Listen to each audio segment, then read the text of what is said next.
ओम नमो भगवते वासुदेवाय नमः।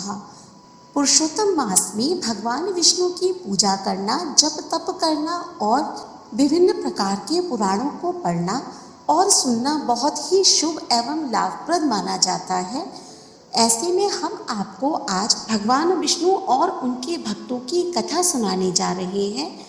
अधिक मास में प्रतिदिन इस कथा का श्रवण करेंगे तो भगवान विष्णु आपके सभी प्रकार के कष्टों का शमन कर देंगे।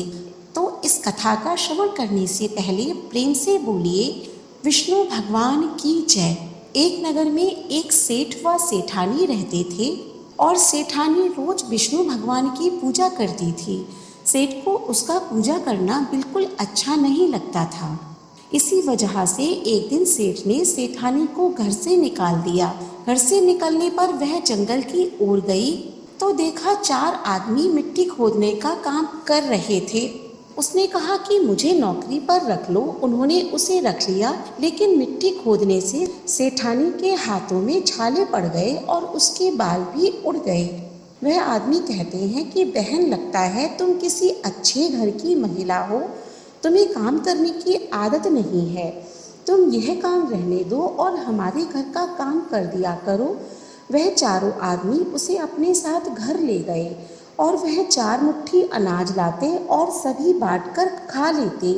एक दिन सेठानी ने कहा कि कल से 8 मुट्ठी अनाज लाना। अगले दिन से वह 8 मुट्ठी अनाज लाए और सेठानी पड़ोसन से आग मांग लाई।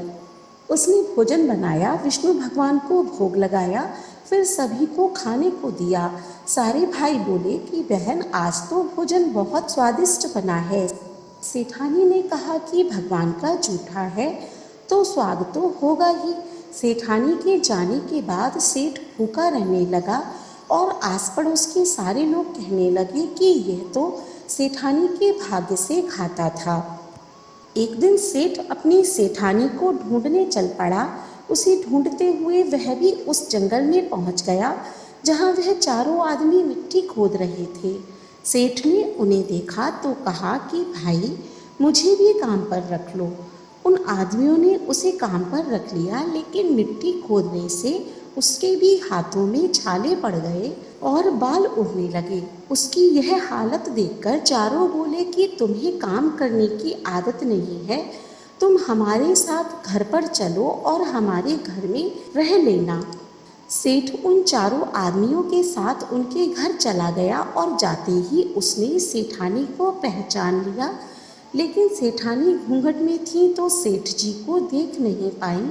सेठानी ने सभी के लिए भोजन तैयार किया और हर रोज की भांति विष्णु भगवान को भोग लगाया। उसने उन चारों भाइयों को भोजन परोस दिया, लेकिन जैसे ही वह सेठ को भोजन देने लगी तो विष्णु भगवान ने उसका हाथ पकड़ लिया। भाई बोले कि बहन, तुम ये क्या कर रही हो?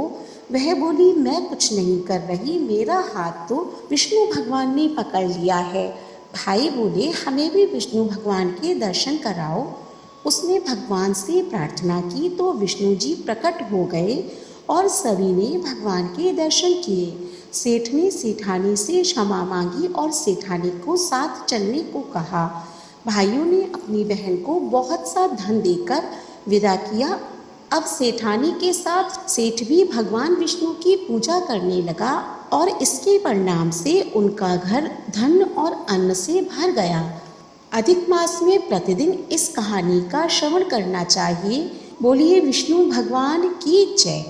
वीडियो अच्छी लगी हो तो कमेंट बॉक्स में ओम नमो भगवते वासुदेवाय नमः अवश्य लिखें और ऐसी ही धार्मिक वीडियोस देखने के लिए हमारे चैनल को सब्सक्राइब करें।